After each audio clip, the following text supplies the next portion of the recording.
ओम शांति। आज 12 जनवरी 2024 के परमात्मा पिता के महावाक्य सुनते हैं। आज बाबा कहते हैं, मीठे बच्चे अपने को आत्मा समझ, आत्मा भाई से बात करो।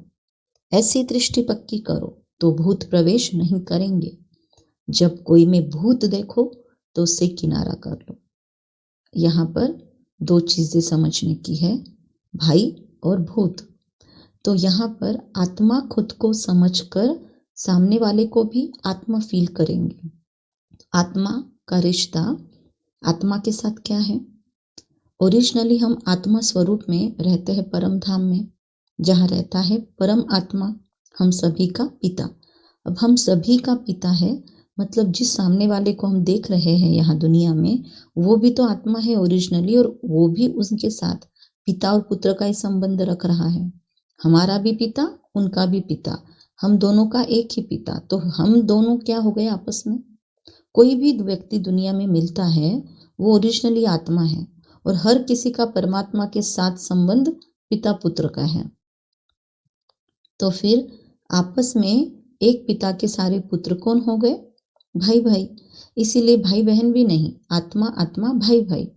तो आत्मा भाई से बात करे, ऐसी दृष्टि अगर हमारी पक्की हो जाए, जो भी सामने आए ये फलाना फलाना छोड़कर, अगर ये आत्मा भाई है मेरा, परम धाम में हम साथ में ही परम धाम को शेयर करते थे, ऐसा हमारे माइंड में फिक्स हो जाए, तो ये दृष्टि पक्की हो जाए, तो फिर हमारे अंदर कोई भी विकार रूपी भूत प्रवेश नहीं करेंगे।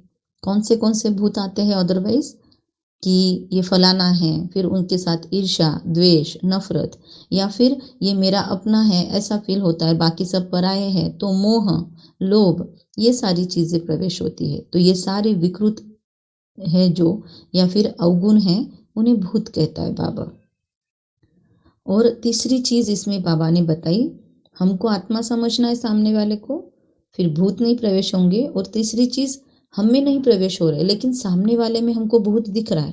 कोई गुस्सा कर रहा है, कोई लोभवश है, कोई मोहवश हमको दिख रहा है, कोई ईगोवश हमको दिख रहा है, बॉडी कॉन्शियसनेस में कोई है। किसी का बर्ताव जो है वो भूतों के प्रवेशता के बाद जैसे बिहेव करते हैं वैसा है। मतलब विकार किसी के अंदर स्पष्ट दिखाई दे रहा है कि ये फलानी आत्मा अभी विकारवश है, तो हमें वहां से अगर पॉसिबल है तो किनारा कर लेना है, मतलब वहां से हट जाना है, कहीं और निकल जाना है, या अपनी राह चेंज कर लेनी है अगर पॉसिबल है तो। और अगर नहीं पॉसिबल है तो बस उस आत्मा को शुभ भावनाएं, शुभकामनाएं देते रहना है। कभी कभी घर में हम हट नहीं सकते वहां से, या सामने वाला इतना एग्रेसिव होता है कि हम हट जाए तो वो पीछे भी आए। तो समय देखकर, सिचुएशन अपनी अपनी देखकर हमको निर्णय लेना है कि उन सामने वालों के अंदर प्रवेशित भूतों का हम पे इफेक्ट ना हो।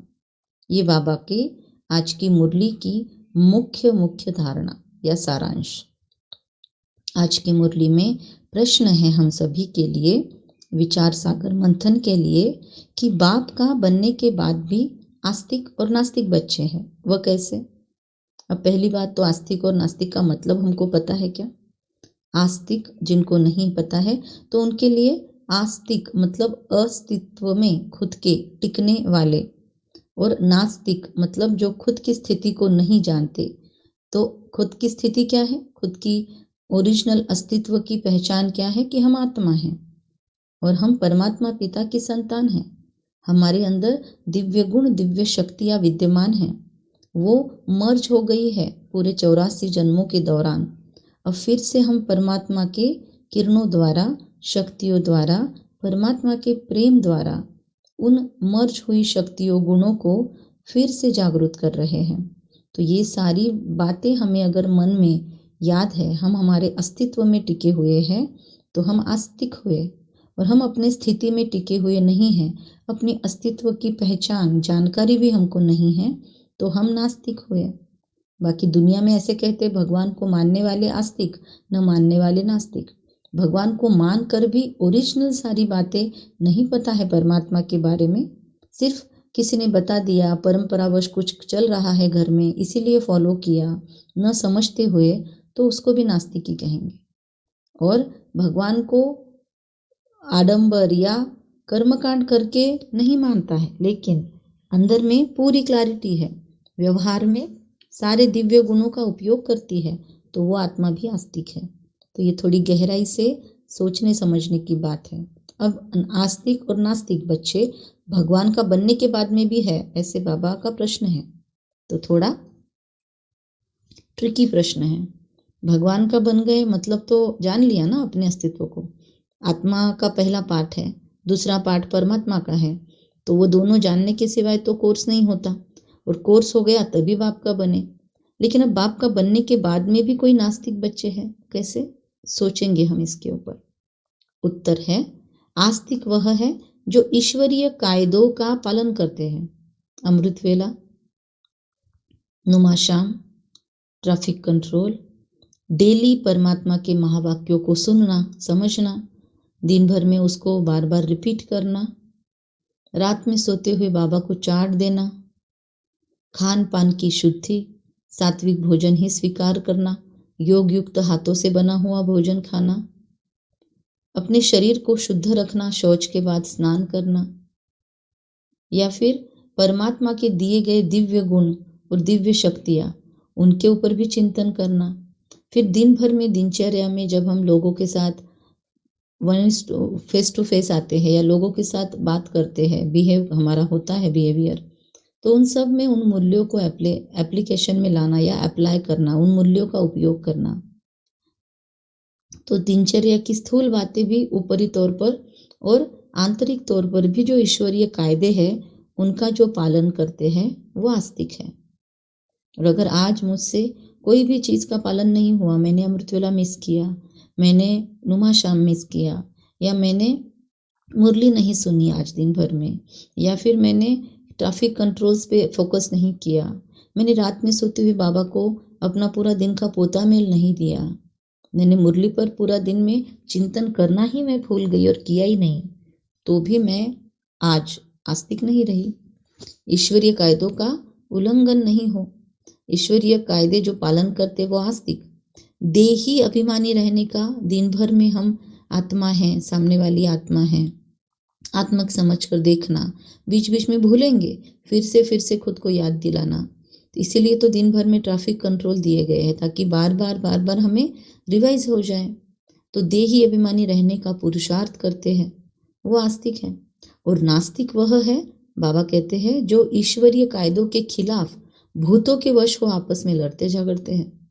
जब भी किसी से लड़ाई हो, ऊंच नीच हो, तब 100% वहां पर कोई ना कोई विकार है जिसकी वजह से हम लड़ रहे हैं। कोई स्वार्थ है, ईर्ष्या है, द्वेष है, घृणा है, नफरत है, या फिर देह का भान है, अहंकार है, कुछ न कुछ तो है जिसकी वजह से हम लड़ते झगड़ते हैं।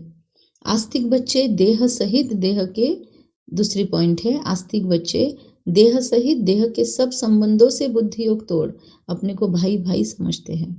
पहला तो ईश्वरीय कायदों का फॉलो करेंगे, दूसरा खुद को आत्मा समझेंगे, सामने वाले को भी समझेंगे, देह और देह के सब संबंधों से ऊपर उठकर बुद्धि योग इन सब से तोड़कर हर एक को, चाहे वो कोई भी हो, फिर वो हमें आत्मा भाई के रूप में नजर आए, हमारा सबके साथ व्यवहार स्नेहपूर्ण ही हो, तो बाबा कहते हैं वो आस्तिकता है। नास्तिक उसके अपोजिट देह अभिमान में रहते हैं, खुद को कुछ पद पोजीशन देहभान के वश सारा दिन फील करते हैं। तो बाबा ने ये आस्तिक और नास्तिक का बहुत सुंदर अर्थ आज की मुरली में हमको बताया है। अच्छा, ओम शांति। सुनेंगे आज के मुरली का महत्वपूर्ण सारांश क्या है, या जो धारण करने योग्य है आज पूरे दिन में, जिसको हमको बार बार चिंतन मंथन करना है, ऐसी बातें क्या है। कोई भी बात ईश्वरीय कायदे के खिलाफ नहीं करनी है, और किसी में भी अगर भूत की प्रवेशता है या दृष्टि खराब है तो उसके सामने से हमको हट जाना है, उनसे जास्ती बात नहीं करनी है। तो आज सारा दिन हम इस मुरली के आधार पर होमवर्क में चेकिंग खुद की करते रहेंगे। दृष्टि खराब है, कोई कायदे का उल्लंघन तो नहीं हो रहा है मेरे से, मुझ में कोई भूत बार बार तो प्रवेश नहीं होता, या किसी के भूत की मुझ पर इफेक्ट तो नहीं होती, तो उनसे जास्ती बात नहीं करना है। सेकंड पॉइंट, स्थायी खुशी में रहने के लिए पढ़ाई पर पूरा ध्यान देना है। आसुरी गुणों को निकाल दैवी गुण धारण कर आस्तिक बनना है। स्थायी खुशी में रहने के लिए पढ़ाई पर पूरा पूरा ध्यान देना और आसुरी गुणों को निकाल मुझ आत्मा को आज देवी गुण धारण करके आस्तिक बनना है। ये आज का मेरा होमवर्क रहा। वरदान, निश्चय और नशे के आधार से हर परिस्थिति पर विजय प्राप्त करने वाले सिद्धि स्वरूप भव। निश्चय और नशे के आधार से हर परिस्थिति पर विजय प्राप्त करने वाली मैं सिद्धि स्वरूप आत्मा हूँ। योग द्वारा अब ऐसी सिद्धि प्राप्त करो जो अप्राप्ति भी प्राप्ति का अनुभव कराए। निश्चय और नशा हर परिस्थिति में विजयी बना देता है। आगे चलकर ऐसे पेपर भी आएंगे जो सूखी रोटी भी खानी पड़ेगी, लेकिन निश्चय, नशा और योग की सिद्धि की शक्ति सूखी रोटी को भी नर्म बना देगी। Very important point. बाबा कहते हैं सिद्धि स्वरूप और हर परिस्थिति पर विजय कब होगी? जब हमारा निश्चय होगा परमात्मा पर और नशा होगा कि हमें कौन मिला है। योग द्वारा अब ऐसी सिद्धि हमको प्राप्त करनी है जो अप्राप्ति भी है, कोई कुछ चीज नहीं है हमारे पास, फिर भी हमारे पास हमको भरपूरता की फीलिंग आए, अबंडेंस की फीलिंग आए। निश्चय और नशा हर परिस्थिति में हमें विजयी बना देता है। आगे चलकर ऐसे पेपर्स हमारे सामने आएगी, परीक्षाएं जो सूखी रोटी भी खानी पड़ेगी, गरीबी का भी सामना करना पड़ सकता है, या दुनिया में ही कोई कुछ है ही नहीं, सब तरफ ऐसी चीजें या ऐसी माहौल का हमको सामना करना पड़ सकता है जो सूखी रोटी मिलेगी जरूर, लेकिन सूखी रोटी मिलेगी। तो निश्चय और नशा है, योग की सिद्धि हमारी है, तो योग की सिद्धि रूखी सूखी रोटी को भी नर्म बना देगी, परेशान नहीं करेंगी हमें। हम वो नशे में रहेंगे तो हम उसमें भी खुशी फील करेंगे। अपनी शान में स्थित रहना और उसके अपोजिट है अपनी शान से परे होना, परेशान। तो परेशान नहीं करेगी कोई सिचुएशन हमें। हम सिद्धि स्वरूप की शान में रहे तो कोई भी परेशान नहीं कर सकता हमें। कोई भी साधन है तो आराम से यूज करो, लेकिन समय पर धोखा न दे, ये चेक करो। सपोज हमें योग करने के लिए कमेंट्री की आदत है, जूम पे ज्वाइन होने की आदत है, सोशल मीडिया की आदत है, म्यूजिक की आदत है, आराम से तकिया लगाकर बैठने की आदत है, या जो भी हमारी आदत है, कंफर्ट जोन हमने बना लिया और उसके आधार पर हम साधना कर रहे हैं, लेकिन यूज तो कर रहे हैं तो, लेकिन अगर समय पर नहीं है, धोखा दे दिया और फिर हमारा योग ही न लगे, फिर हमारा ज्ञान योग सारा बिगड़ जाए, तो ये नहीं होना चाहिए। साधन है हमारे पास, आराम से यूज करो, उसको रखना नहीं, लेकिन समय पर वो धोखा न दे, यह भी चेक करो कि हम उसमें आसक्त न हो जाए। स्लोगन है आज की मुरली का, निमित्त बन यथार्थ पाठ बजाओ तो सर्व की सहयोग की मदद हमको मिलती रहेगी। निमित्त है हम और यथार्थ पाठ बजाए तो सर्व के सहयोग की मदद हमको मिलती रहेगी। मैं आत्मा माध्यम हूँ, मुझे भगवान यूज कर रहा है इन सेवाओं के। ये हमारी कॉन्शियसनेस क्लियर हो तो हम यथा अर्थ समझकर, हमारा जो भी रोल मिला हुआ है वो क्यों मिला है उसका महत्व समझकर यथार्थ पाठ हम बजाएंगे, तो हमें खुद के अंदर से भी, प्रकृति का भी और सर्व का सहयोग, मदद मिलती रहेगी। अगर आज लाइफ में कोई हमें कोऑपरेट नहीं कर रहा है, ये फीलिंग है मेरी, तो चेक करना है, कहीं ना कहीं मैं का भाव होगा, निमित्तपन नहीं होगा, और अर्थ को समझकर मैं अपना रोल प्ले नहीं कर रही हूँ। दोनों भी बातें हैं।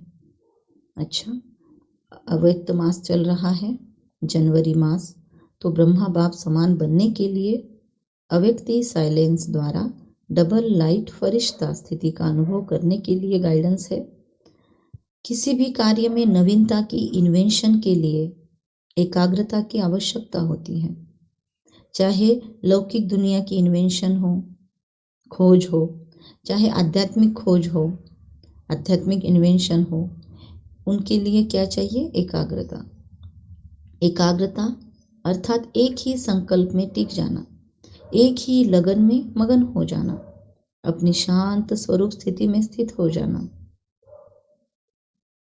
इससे बुद्धि का भटकना सहज ही छूट जाएगा।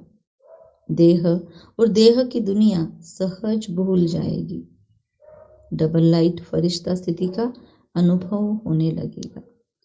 अच्छा, मीठे मीठे सिखिलधे बच्चों प्रति माता पिता बाप दादा का याद प्यार और गुड मॉर्निंग। रूहानी बाप की रूहानी बच्चों को नमस्ते। हम रूहानी बच्चों की रूहानी माता पिता बाप दादा को याद प्यार गुड मॉर्निंग और नमस्ते। वाह बाबा वाह, शुक्रिया बाबा शुक्रिया। वाह मुझ आत्मा का श्रेष्ठ से श्रेष्ठ भाग्य। वाह आज सारा दिन कम बोलेंगे, मीठा बोलेंगे, धीरे बोलेंगे, सत्य बोलेंगे, सोच समझ कर बोलेंगे, निमित्त भाव, निर्माण भाव और निर्मल वाणी रखेंगे।